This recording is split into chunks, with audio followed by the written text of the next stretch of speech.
актрисагӣ дар ҳаёти шахсим шояд ки нофаҳмиҳо биёра. Ба ҳамин хотир ҳама вақт зиндагиро бояд интихоб кард. Ҳамхеле марам аю духтаре ҳастам ки сахт азоб кашидагиам, сахтиҳо зиёд дидагиам ва дидестам. Барои ҳамин аввалин дараҷа хушбахтӣ мехоҳам тамом. Ман мегӯям ки вақте ман зиқ шавам элзам зиқ мешавад. Ку шояд баъзеатон бовар накунед. На мехӯра, на бозӣ мекунад, на ҳичи ва ҳатто айбехм канда намешавад. Мисол дигар чӣ буд? Просто чӣ мегӯянд? Ҳолата дидам, гуфтам шумо дам нишон диҳам. Ира камера чиқа мегардонад, нафаҳмистам карочи гардонда. Бинед. Ина ман чӣ хира дӯст надорам. Айбехм вақте зиқм канда нест. ҷамода саволе ки ай модари ҳақиқатона кофта пушаймон шудагиен?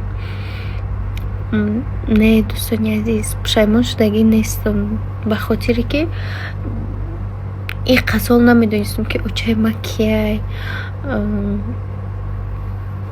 зиндай, сиҳатай, саломатай. Вақте ки ман кофтам, ман медонам ки очаи ман зиндай, очаи ман сиҳатай, саломатай, дар қабати фарзандошай, зиндагии шахсӣ ихча дора, шавҳар дора. Хулос айпаи зиндагиша ози дилам оромай ки ҳастанд дар бараш одамо ҳастанд. Мақсад пушаймон нестам. Шояд аввал дам хеле фикр мекардам, чунки ҳеҷ кас набуд маро насиҳат кунад, бигӯяд ки бифаҳмонад. Рости гап, дӯстони азиз, вақте ки баъдаи модар ма пайдо кардан, ман стресси сахт вазбинда ғалида будам. Ҳама тарафа ҳолум хуб набуд ва баъдаи ҳамун ман дар пешниҳоди кино шуд ва хостам ки худам бисанҷам. То ҳамчунин ки кинода бозӣ накардам, то ҳамчунин фикрам дигар буд. Умедам кандагӣ буд. Дигар ягон чи намехостам, ягон мақсадам надоштам барои зиндагӣ кардан. Умуман ягон ҳавас, орзу дар дилам надоштам. Вақте кинода бозӣ кардам, меҳру муҳаббати мардам, дӯстдориҳои мардам, дастгириҳои мардам, амрҳои барам, гуфтам худованд як каса ба як сабаб як имтиҳон мекарда. Значит нақшаҳои ма ки барои худам доштам, худованд медониста ки ӯ ба фоидаи ман нест. Шумо зиқ нашен, шумо зиқӣ накунед, шумо гиря накунед. Просто ман худам хеле духтари эҳсосотиям ки зиқ хай шумо зиқӣ накунед, ки зиқи одамро ба касалӣ мебарад. Реально саломатитон ай даст метиҳен. Саломатитон набошад, ҳеҷ када дар кор нестен. Ҳеҷ кас шумо нигоҳ намекунад. Реально га. Вақте ки дар вақти гуфтагии сёмка, ҷои сёмка дамешӣ, лекин ҷинояткор наомадад. Бо мерам гашта мошинам, ягон кас забери бинама. Мегаи хела варзишгари сахта. Саҳро бар вақт қадам мезадай.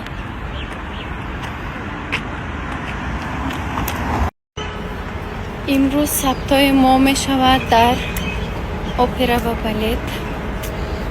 Омадем. Гадайте хотите? Конечно. Ман як рӯзи дароз гум шудам, додам ки нуша фэшн хотим. Ҳарчанде поясоли паст пӯшидагим. Каблуком дар дастам. Рости гап намедонам ки ай куҷош бояд дарунаш мутрои. Даруни опера балет. Ба ким омадагӣ будам? То ҳозира дигар омадагӣ нестам. мошини духтарам нест ҳамин ҷоҳо. Ассалом язда. Allah. Eve giremişsin. Kahroluyorsun hani. Hani ben okuyorsun okuyorsun. Bir dakika. Burayı kınamıyorsun da. Aha. Tamam. Hangi arkadaşlar?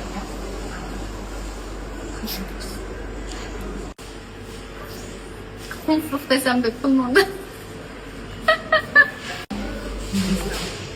Начали делать. Где начали? Говорю.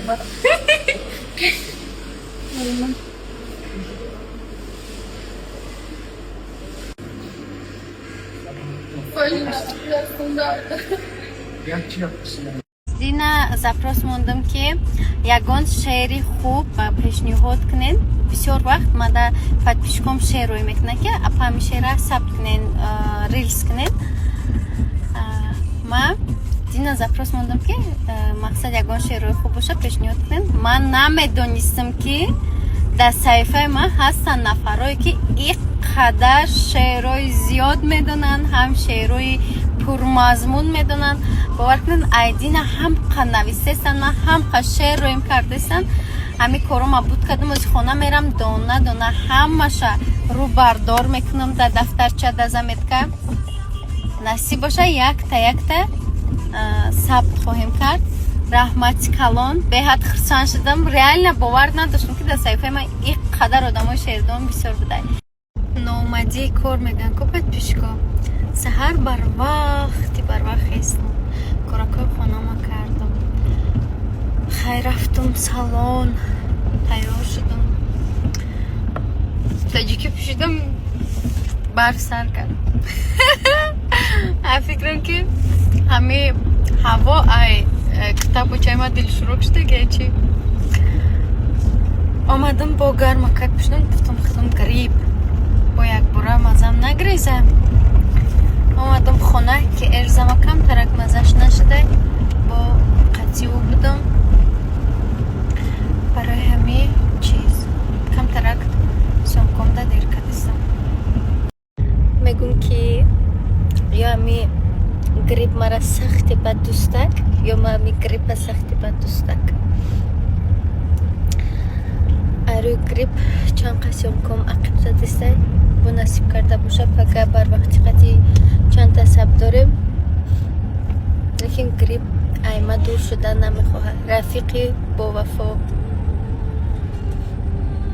خیلی که میدونین ما уже سیم بوره کارتای تینکوف реклама کردم و یگام کس شکایت نکردای و ما هم میدونم که 90% подписчикои ما بیرون وطنای غریبی دان کار میکنن و سوم خونه روی کردن بسیار مشکلی های و کارتای تینکوف مشکلی نیست. از ما شما میفهمونم کارتای تینکوف بلکه میتونه شهروندای خارجی نیز دسترس کند. با اون شما میتوانید مبلغ را به کمیسیون به تاجیکستان، ازبکستان و دیگر کشورهای اتحادیه دولتی مستقل انتقال دهید.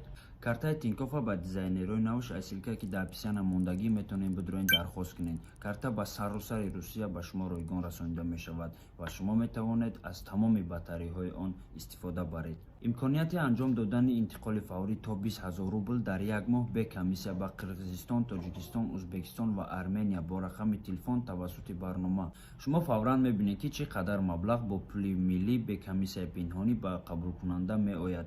قبول کننده می تواند فوراً پول را به رفتن به بانک استفاده برد. حساب خود را توسط انتقال از کارت های دیگر یا پول نقد رایگان پر کنید. این چونید به یک کارت میتونید که معاش گیرید. پول نقد را به کمیسیون گیرید تا 500,000 روبل در بانکمات های تینکوف تا 100,000 روبل در دیگر بانکمات ها. اگر زیاده از 3,000 روبل باشه. سلکه که ما در اپسیون موندگیم میتونید بچه‌ها بدروین 6 نمودم خیلی کارتای لبایش که تو در مقوله زکاس میکنی میوره به خونتون میرسونه به یگم سوم دستافکش هم داشه به سوم دستگیری شما پیشروی ما. سلام علیکم، как дела? Ахо, махо, четко, хаматинже.